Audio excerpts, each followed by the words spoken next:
The overall goal of this procedure is to culture Drosophila larval brains for multi-day time-lapse fluorescence microscopy.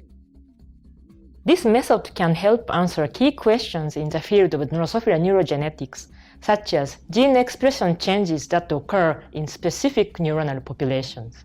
The main advantage of this technique is that it enables the imaging of fluorescent probes at single-cell resolution in live brains over the course of hours to days.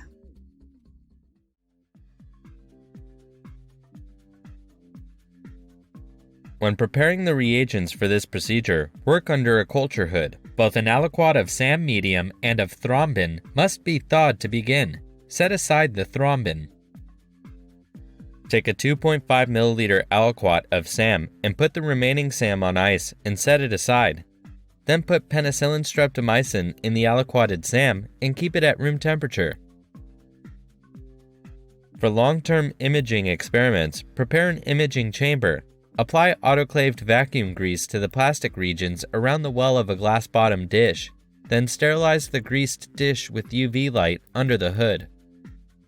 Now, mix an aliquot of SAM into the fibrinogen and transfer the mixture to 37 degrees Celsius where it won't polymerize for 2 hours. For the dissection, clean the forceps in 2 3-well glass dissection dishes with 70% ethanol. Then, load 4 wells with 400 microliters of DSS and 1 well with 400 microliters of SAM. Keep the dissection dishes on a chilled plate. From a vial of propagating flies, scoop out some medium containing non-wandering third instar larvae and transfer up to